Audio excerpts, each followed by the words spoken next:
Transducer के ऊपर तो मैंने ऑलरेडी वीडियो बना रखी है, बट ये फिजियो इलेक्ट्रिक ट्रांसड्यूसर का मतलब क्या होता है, इस वीडियो के एंड तक मैं आप लोगों को फिजियो इलेक्ट्रिक ट्रांसड्यूसर के यूज के साथ साथ उसका कंस्ट्रक्शन और वर्किंग भी बताऊंगा। फिजियो इलेक्ट्रिक ट्रांसड्यूसर को हम लोग फिजियो इलेक्ट्रिक सेंसर के नाम से भी जानते हैं, और ये सेंसर एक ऐसा डिवाइस होता है जिसके अंदर जितना ज्यादा फोर्स हम लोग अप्लाई करेंगे उतने ज्यादा वोल्टेजेस ये जनरेट करेगा। इन शॉर्ट अगर बताऊं तो फिजियो इलेक्ट्रिक ट्रांसड्यूसर हमारा मैकेनिकल एनर्जी को इलेक्ट्रिकल एनर्जी में कन्वर्ट करता है। इसके अंदर एक स्पेशल मटेरियल होता है जिसको हम लोग बोलते हैं क्वार्ट्ज क्रिस्टल, और यही रिस्पॉन्सिबल होता है इलेक्ट्रिसिटी जनरेट करने के। एग्जाम्पल से समझे तो जैसे कि हमारी वेट मशीन होती है जिसके ऊपर जितना ज्यादा वेट या फिर जितना ज्यादा फोर्स हम लोग अप्लाई करेंगे उतना ज्यादा वेट वो दिखाएगी, but piezo electric transducer weight ही नहीं बल्कि फोर्स और प्रेशर जैसे फिजिकल क्वांटिटीज को भी मेजर करने के लिए हेल्प करती है। फिजियो इलेक्ट्रिक सेंसर का जो कंस्ट्रक्शन है वो बहुत ज्यादा ईजी है।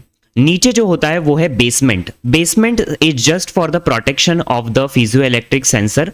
नीचे जो है वो बेसमेंट होता है, उसके ऊपर होते हैं दो प्लेट्स। अब ये जो प्लेट्स होते हैं ये इलेक्ट्रोड होते हैं जिसके थ्रू हमें इलेक्ट्रिसिटी मिलती है फिजियो इलेक्ट्रिक सेंसर में से।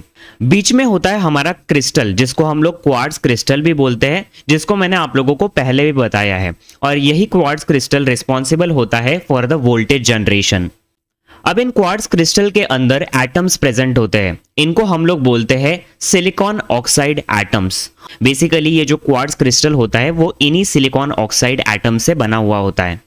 उसके बाद हमारा आता है फोर्स मेम्ब्रेन। अब फोर्स मेम्ब्रेन क्या करता है, जो ऊपर से प्रेशर आ रहा है या फिर फोर्स आ रहा है वो क्वार्ट्ज क्रिस्टल को ट्रांसफर कर देता है, और फिर जाके क्वार्ट्ज क्रिस्टल अपना काम करता ही है। वो जैसे ही स्क्वीश होता है वो वोल्टेज को जनरेट कर देता है। और अपर लेयर आता है हमारा प्रेशर पोर्ट का, और यही वो जगह है जहां पे हम लोग फोर्स या फिर प्रेशर को अप्लाई करते हैं। तो जैसे ही हम लोग प्रेशर को अप्लाई करेंगे वो प्रेशर ट्रांसफर होगा फोर्स मेम्ब्रेन के ऊपर, और फोर्स मेम्ब्रेन उस प्रेशर को ट्रांसफर करेगा क्वार्ट्ज क्रिस्टल की तरफ। फिर क्वार्ट्ज क्रिस्टल अपना काम करेगा और वोल्टेज को जनरेट कर देगा। और यहाँ पर इसका जो इलेक्ट्रिकल सिग्नल का आउटपुट है वो हमें इन दोनों प्लेट्स के ऊपर मिलेगा, जिसके थ्रू आप लोग मीटर को ज्वाइन करके इसका जो आउटपुट इलेक्ट्रिकल सिग्नल है उसको देख सकते हो। सो ये है overall construction and working of piezo electric transducer. Hope you like this video. If you like make sure to press the like button, और पूरे बेसिक इलेक्ट्रॉनिक्स के प्लेलिस्ट को भी जरूर से एक्सेस कर लेना। Hope you enjoyed this video. मिलते हैं नेक्स्ट वीडियो में। Till then keep watching me and peace out.